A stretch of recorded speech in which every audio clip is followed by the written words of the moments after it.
You ask first, he said, because he had not time to think of a riddle. So, Gollum hissed. What has roots as nobody sees, is taller than trees, up, up it goes, and yet never grows. Easy, said Bilbo. Mountain, I suppose. Does it get easy? It must have a competition with us, my precious. If Precious asks and it doesn't answer, we eats it, my precious. If it asks us and we don't answer, then we does what it wants, eh? We shows it the way out, yes. All right, said Bilbo, not daring to disagree, and nearly bursting his brain to think of riddles that could save him from being eaten. 30 white horses on a red hill. First they champ, then they stamp, then they stand still. That was all he could think of to ask. The idea of eating was rather on his mind. It was rather an old one, too, and Gollum knew the answer as well as you do. Do you? Chestnuts, chestnuts, he hissed. Teeth, teeth, my precious. But we has only 6. Then he asked his second. Voiceless it cries, wingless flutters, toothless bites, mouthless mutters. Half a moment, cried Bilbo, who was still thinking uncomfortably about eating. Fortunately, he had once heard something rather like this before, and getting his wits back, he thought of the answer. Wind, wind, of course, he said, and he was so pleased that he made up one on the spot. This'll puzzle the nasty little underground creature, he thought. An eye in a blue face saw an eye in a green face. That eye is like to this eye, said the first eye, but in low place, not in high place. Said Gollum. He had been underground a long, long time, and was forgetting this sort of thing. But just as Bilbo was beginning to hope that the wretch would not be able to answer, Gollum brought up memories of ages and ages and ages before, when he lived with his grandmother in a hole in a bank by a river. My precious, he said. Sun on the daisies, it means. It does. But these ordinary, above-ground, everyday sort of riddles were tiring for him. Also, they reminded him of days when he had been less lonely and sneaky and nasty, and that put him out of temper. What is more, they made him hungry. So this time he tried something a bit more difficult and more unpleasant. It cannot be seen, cannot be felt, cannot be heard, cannot be smelt. It lies behind stars and under hills, and empty holes it fills. It comes first and follows after, ends life, kills laughter. Unfortunately for Gollum, Bilbo had heard that sort of thing before, and the answer was all around him anyway. Dark, he said, without even scratching his head or putting on his thinking cap. A box without hinges, key or lid, yet golden treasure inside is hid. He asked to gain time until he could think of a really hard one. This he thought a dreadfully easy chestnut, though he had not asked it in the usual words. But it proved a nasty poser for Gollum. He hissed to himself, and still he did not answer. He whispered and spluttered. After some time, Bilbo became impatient. Well, what is it? He said. The answer's not a kettle boiling over, as you seem to think from the noise you are making. Give us a chance. Let us give us a chance. No, precious. Well, said Bilbo, after giving him a long chance, what about your guess? But suddenly Gollum remembered thieving from nests long ago, and sitting under the riverbank teaching his grandmother to suck. Eggs, he hissed. Eggs it is.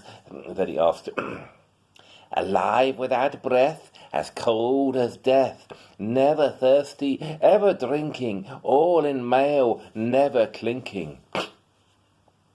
He also, in his turn, thought this was a dreadfully easy one, because he was always thinking of the answer. But he could not remember anything better at the moment. He was so flustered by the egg question. All the same, it was a poser for poor Bilbo, who never had anything to do with water if he could help it. I imagine you know the answer, of course, or can guess it as easy as winking, since you are sitting comfortably at home and have not the danger of being eaten to disturb your thinking. Bilbo sat and cleared his throat once or twice, but no answer came. After a while, Gollum began to hiss with pleasure to himself. "Is it nice, my precious? Is it juicy? Is it scrumptiously crunchable?" He began to peer at Bilbo out of the darkness. "Half a moment," said the Hobbit, shivering. "I gave you a good long chance just now." It must make haste, haste," said Gollum, beginning to climb out of his boat onto the shore to get at Bilbo. But when he put his long, webby foot in the water, a fish jumped out in a fright and fell on Bilbo's toes. "Ugh," he said, "it is cold and clammy." Ah, and so he guessed. "Fish, fish," he cried. "It is fish." Gollum was dreadfully disappointed, but Bilbo asked another riddle as quick as ever he could, so that Gollum had to get back into his boat and think. "No legs lay on one leg. 2 legs sat near on 3 legs. 4 legs got some." It was not really the right time for this riddle, but Bilbo was in a hurry. Gollum might have had some trouble guessing it if he had asked it at another time. As it was, talking of fish, no legs was not so very difficult, and after that the rest was easy. "Fish on a little table, man at table, sitting on a stool, the cat has the bones." That, of course, is the answer, and Gollum soon gave it. Then he thought the time had come to ask something hard and horrible. This is what he said. "This thing all things devours, birds, beasts, trees, flowers, gnaws iron, bites steel, grinds hard stones to meal, slays kings, ruins town, and beats high mountain down." Poor Bilbo sat in the dark, thinking of all the horrible names of all the giants and ogres he had ever heard told of in tales, but not one of them had done all these things. He had a feeling that the answer was quite different, and that he ought to know it, but he could not think of it. He began to get frightened, and that is bad for thinking. Gollum began to get out of his boat. He flapped into the water and paddled to the bank. Bilbo could see his eyes coming towards him. His tongue seemed to stick in his mouth. He wanted to shout out, "Give me more time! Give me time!" But all that came out with a sudden squeal was, "Time! Time!" Bilbo was saved by pure luck, for that, of course, was the answer. Gollum was disappointed once more, and now he was getting angry, and also tired of the game. It had made him very hungry indeed. This time he did not go back to the boat.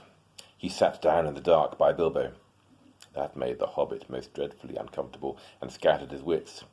"It's got to ask us a question, my precious. Yes. Just one more precious question to ask. Question to guess. Yes, said Gollum. But Bilbo simply could not think of any question with that nasty, wet, cold thing sitting next to him, and pawing and poking him. He scratched himself, he pinched himself.